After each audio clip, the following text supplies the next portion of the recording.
여러분 안녕하세요. 출산위기 문제가 엄청 심각합니다. 최근 인천시 시장이 1억 의 유인병책을 발표했는데 이건 바로 인천에서 태어난 모든 영유아에게 1억 원의 지원금을 준다는 정책이었습니다. 아마 1년 후엔 인천 현지의 병원에게 호재가 될 테지만 이와 관련된 주식은 아직 보지 못했습니다. 인구 감소는 여러 문제를 유발합니다. 예를 들어 우리가 전에 논했던 것처럼 회사 발전과 성과도 인구가 결정하니까요. 왜 제가 회사들이 국제무대에 나가는 것을 중시하는지 아시나요? 왜냐하면 한국의 인구가 전 세계 인구의 1%밖에 되지 않기 때문입니다. 그렇기 때문에 회사들이 국내에서만 발전한다면 그 회사 주식의 시가총액은 제한을 받을 수밖에 없습니다. 그렇기에 시야를 넓혀야 합니다. 이 방면에서 저는 현대자동차와 기아자동차가 매우 잘하고 있다고 생각합니다. 왜냐하면 최소한 이 회사들은 명확하게 시장을 해외에 두고 있기 때문입니다. 오늘 시장이 꽤 상승했습니다. 소 측면에서 아직 특별하게 큰 호재 소식이 없긴 하지만 대주주의 양도세 정책에 대한 최근 뉴스에 대해서는 차기 경제부총리는 이 정책을 시행해야 한다고 했지만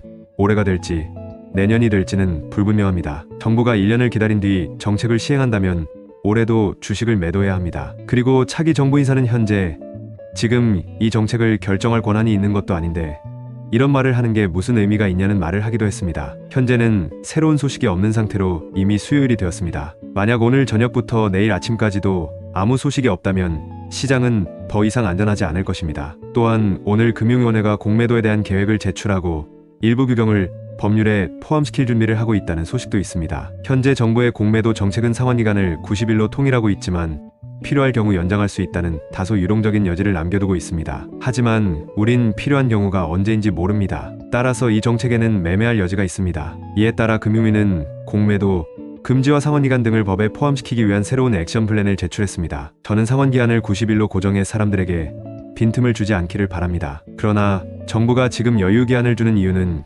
기한을 완전히 정하면 집행이 어렵기 때문입니다. 현재 공매도의 총액은 약 20조 원입니다. 나머지 60조 원은 대출 거래로 원칙적으로는 주식 공매도에 포함되지 않습니다. 그런데 구분 기준이 어디에 있는지는 잘 모르겠습니다. 그리고 저는 그들이 외국 금융기관을 두려워할지도 모른다고 생각합니다. 정부에서 일부 상장회사에 이르기까지 외국의 영향을 받아 감히 중단할 수 없는 일이 많습니다. 향후 일부 시장 시세의 흐름도 부분적으로 이 정책에 달려 있습니다. 이를 기반으로 보면 우린 왜 기관들이 코스닥 시장 주식을 많이 사들이려 하지 않는지도 이해할 수 있습니다. 왜냐하면 주가가 높은 데다 외국인들이 공매도를 빨리 정리해야 하는 것은 아니기 때문입니다. 현재로서는 기관과 외국인이 여전히 주식을 늘리고 있기 때문에 우리는 주식을 계속 보유할 수 있지만 그래도 경계를 유지해야 합니다. 특히 대주주의 양도세 문제는 더욱 그렇습니다. 요 며칠 우리는 시세를 면밀히 주시하여 가격이 스스로 이 일이 충분히 신박한지 여부를 결정하도록 하고 있습니다. 만약 우리가 보유한 주식의 시세가 하락하기 시작하면 저는 여러분을 데리고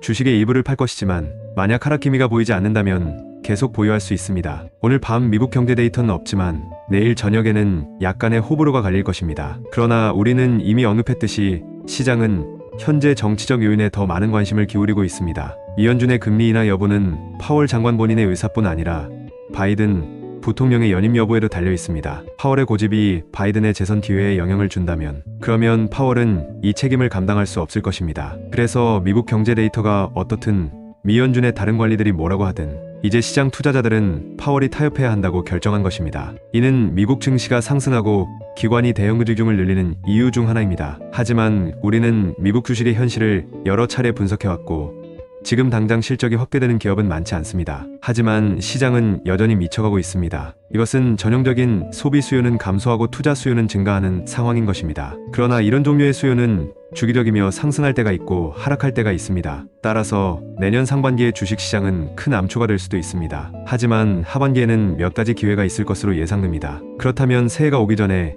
이 부분도 충분히 고려해야 하며 특히 자산 배분을 고려해야 합니다. 최근 단기 거래를 많이 하고 있는데 그래서 아주 빠르게 돈을 버신 분도 있고 아직 벌지 못한 분들도 있습니다. 사실 우리는 종종 과도하게 빈번하게 단기 거래를 하면 돈을 벌 수는 있지만 일반적으로 큰 수익을 얻지는 못한다고 이야기했었습니다. 돌이켜보면 2차 전지 분야와 로봇 공학 분야 모두에서 진짜 돈을 벌었던 순간은 시장이 약세장에서 강세장으로 바뀌었을 때였습니다. 기업 자체는 시장의 소비자 또는 투자 수요를 충족시킬 때 좋은 성과를 냅니다. 시장 수요에 대응하여 상대적으로 희소성이 높은 신호를 포착했을 때 수익은 보통 몇 배나 됩니다. 단기 기술적 분석의 경우 수익은 보통 X% 단위로 측정됩니다. 단기 거래와 차트 분석은 우리에게 무엇을 가져다 줄까요? 저는 통제 가능성을 가져다 준다고 생각합니다. 리스크를 통제할 수 있고 수익도 통제할 수 있고 승률이 어느 정도에 도달하면 더 높은 수익률에 도달하게 되는데 스스로 이를 충분히 이해했는지 파악할 수도 있습니다. 그리고 이 통제 가능성은 우리에게 안정감을 가져다 줍니다. 따라서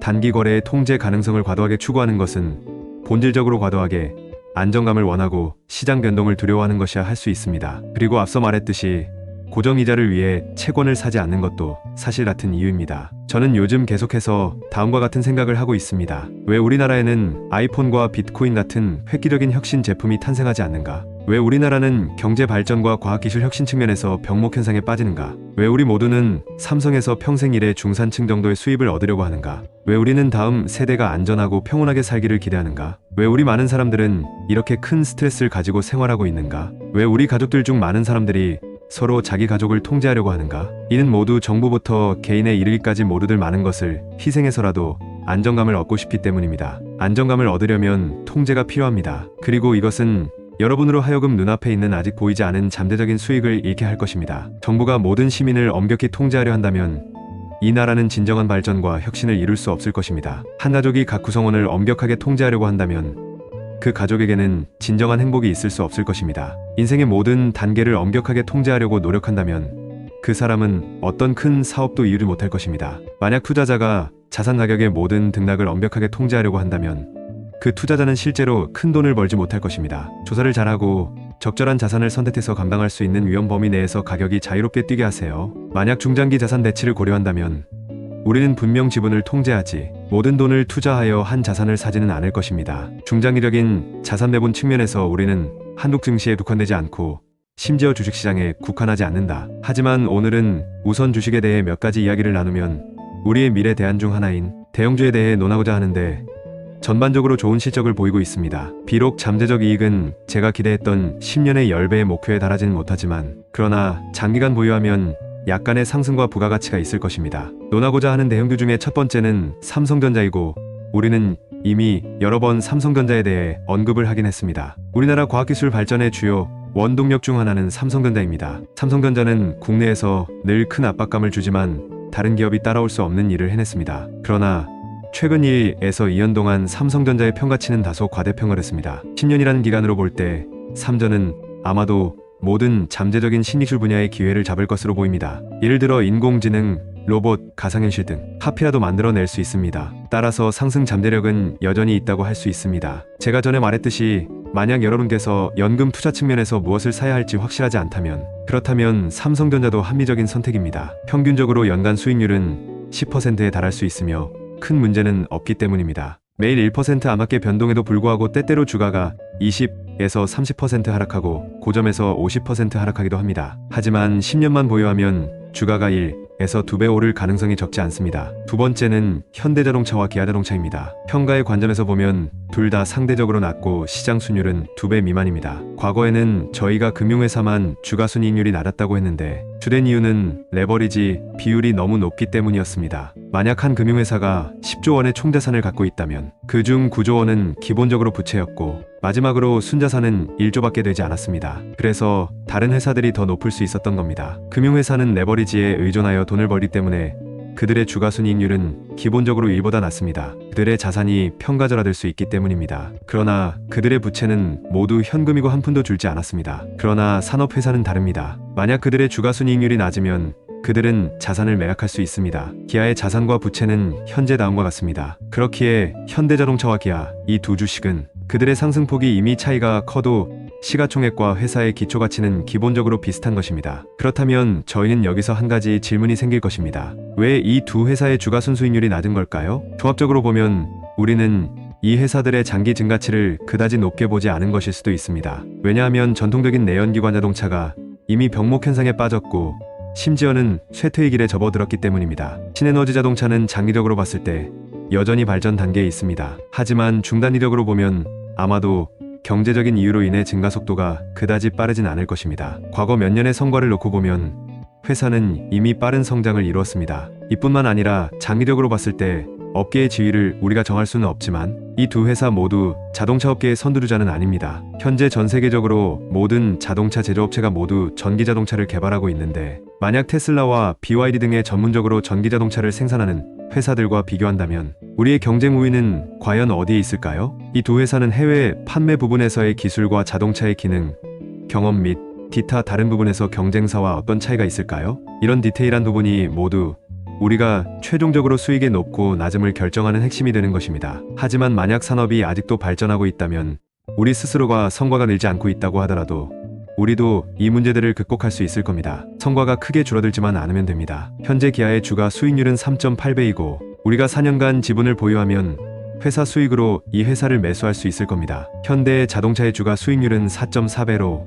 5년만 지분을 보유하면 됩니다. 그럼 한동안은 크게 걱정하지 않아도 돼요. 단기적으로 봤을 때 기아의 기술은 오히려 더 좋아졌습니다. 기아의 월봉은 장기적으로 요동치는 구간을 돌파했으며 현재 상승세에 있습니다. 그러므로 자산 배분으로서 현대와 기아 이 두 회사는 매수할 가치가 있을까요? 제 생각으로는 앞으로 몇 주간 우선 적은 지분을 매수하고 단기적으로 일단 한동안은 보유하고 있다가 더 많은 디테일한 부분을 이해하고 난 다음에 최종적으로 결정을 내려도 될 것 같습니다. 제가 어제 이 두 주식에 대해서 말했더니 오늘 몇몇 분들이 이미 매수했더라고요. 그런데 장기적으로 보면 이 두 회사의 연간 수익률은 아마도 10에서 20% 정도입니다. 앞서 우려했던 것처럼 빨리 오르지는 않을 것입니다. 또한 10년에 10배 상승이란 수요를 만족하지도 못할 것입니다. 그러나 장기 자산 배분 차원에서 당분간은 이 두 주식이 우리의 예비 옵션 중 하나가 될 수는 있을 것으로 보입니다. 사실상 제가 이상적으로 생각하고 있는 주식은 여전히 인공지능, 로봇, 가상현실이 세 가지 분야입니다. 다른 주식을 매수하는 것은 모두 임시방편으로 최적의 방법은 아닙니다. HMM과 같은 다른 몇몇 주식들은 오늘 크게 상승했습니다. 저는 HMM과 이 회사를 인수한 회사 중에 하나인 하림 13만 6,480의 시가총액에서 큰 차이를 보이는 것을 보고 크게 놀랐습니다. 진짜 쥐와 코끼리 정도로 큰 차이를 보였습니다. 하림은 상장한 지 10년이 되었으며 장기적으로 요동치고 있고 명확한 상승세가 없습니다. 이번 달의 월봉에는 충격파가 너무 강해서 현재 시세에 얼마나 영향을 줄지는 아직 확실하지 않으며 단기적으로 기회가 있을 수도 있습니다. 시가총액이 비교적 작고 빠른 추세에 있어서 시장 유동성이 제한적이라는 것을 고려해 볼 때 저는 여러분에게 이 주식을 매수할 것을 추천하진 않고 싶습니다. 만약에 이 주식을 매수한다면 여러분의 지분 자금은 아마도 5% 이상 차이가 날 수도 있습니다. 매우 수지에 맞지 않을 거예요. 하지만 가장 인기 있는 HMM의 경우 오늘 월봉에서 10년 이동평균선인 122동 평균선을 돌파해 시세의 지속성이 불명확해졌습니다. 중장기적인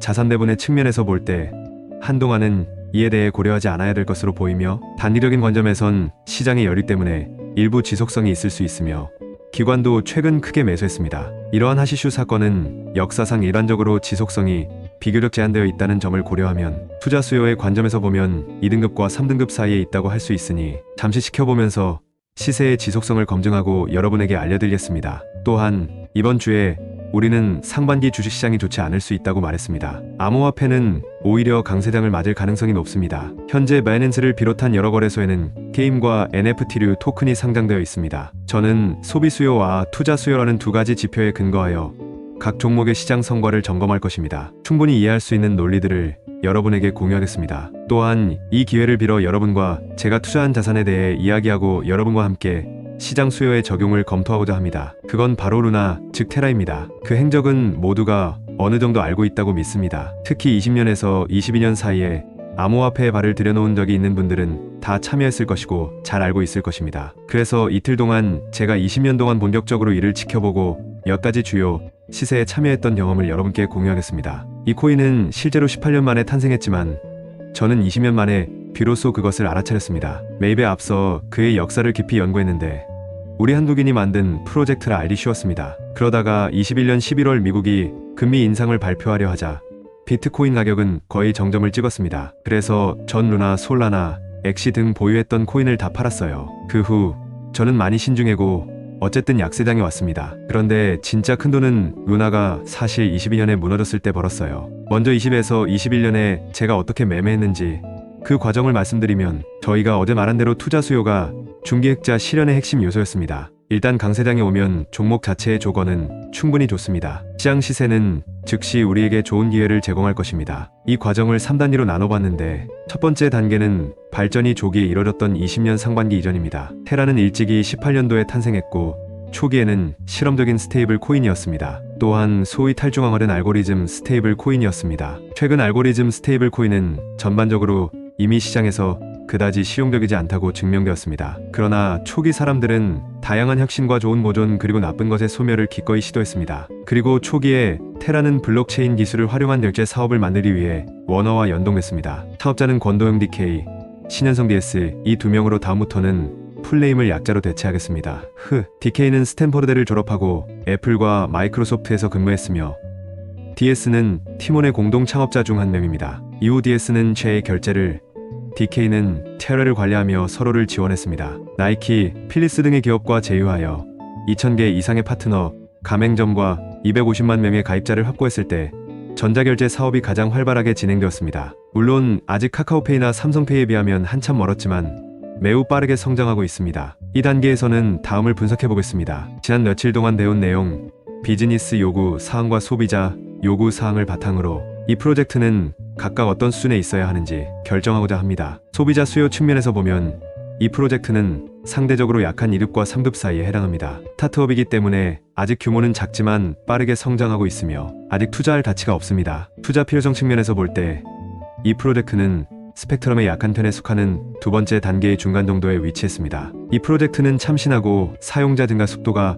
비교적 빠르며 괜찮은 상태의 회사입니다. 하지만 규모가 작고 시장의 공감대가 아직 형성되지 않았습니다. 그리고 강세장이 아니었기 때문에 당장 투자할 가치가 없었습니다. 20년 후부터 두 번째 단계에 들어섰습니다. 20년 여름 암호화폐 업계는 탈중앙화 금융의 물결을 경험했습니다. 수많은 탈중앙화 거래소, 스마트 콘트랙트, 탈중앙화 대출, 탈중앙화 뱅킹 등이 등장했습니다. 테이블 코인을 위한 다양한 거래소와 탈중앙화된 집계 시스템도 번성했습니다. 기술 발전에 대해 이야기하자면 오더북, AMM, 어그리게이터에 대해 알아볼 수 있었습니다. 전통적인 거래소는 오더북을 사용합니다. 반면 이니스왑과 같은 탈중앙화 거래소는 AMM 시스템을 사용하며 이는 매우 중요한 개발 이점을 가져왔습니다. 하지만 오늘은 기술 혁신에 대한 자세한 설명은 하지 않겠습니다. 아시다시피 테라의 설립 초기 비전은 주요 통화에 연동되는 스테이블 코인, 즉 탈중앙화된 알고리즘 스테이블 코인을 만드는 것이었습니다. 그러던 중 20년에 DeFi 열풍이 불자 DK는 새로운 아이디어를 떠올렸습니다. 그건 바로 테라를 탈중앙화 금융 생태계로 발전시키는 것이었습니다. 이런 방식으로 이들이 개발한 스테이블 코인은 다양한 금융 상품에 적용될 수 있는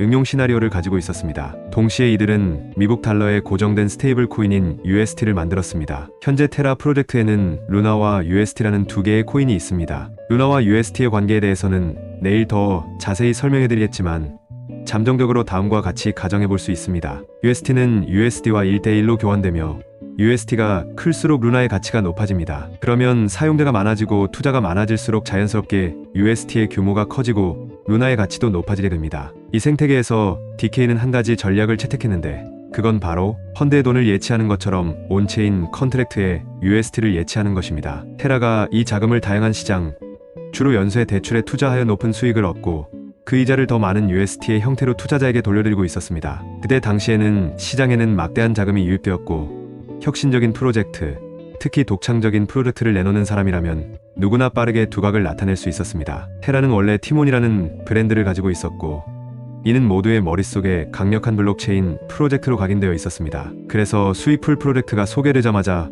바로 불이 붙었습니다. 당시 합의된 펀딩 금액을 살펴보면 입금 금액이 강한 상승 추세를 보인 것을 알 수 있습니다. 현실 사회에서 테라는 지불 업무를 제공했으며 암호화폐 분야에서는 고금리 예금 약정도 제공해 이용자와 자금 증가세가 대단했습니다. 따라서 비즈니스 발전과 소비자 수요 측면에서 점차 2등급에 진입하고 있으며 발전 속도는 매우 빠르며 체인상의 자금 확장 속도는 놀라울 정도입니다. 또 10월께에 미국 그레이스케일 펀드가 비트코인을 대규모로 사들이기로 하면서 암호화폐 시장 전체가 강세장에 진입하기 시작했습니다. UST 규모가 클수록 루나 가격이 비싸다고 방금 말씀드렸는데 이 때문에 투자 수요에서도 2등급 이상으로 선전하고 있습니다. 이미 등급을 매겼으니 할 말이 별로 없습니다. 그냥 매수하세요. 7월에는 최저 0.2달러였고 10월이르자 가격은 0.3까지 올랐으며 12월에는 가격이 0.5까지 올랐고 21년 1월 가격은 0.6이었습니다. 2월에 강세장이 폭발하여 2달러까지 올랐고 3월에 6달러, 최대 20달러였으며 4월에는 16달러,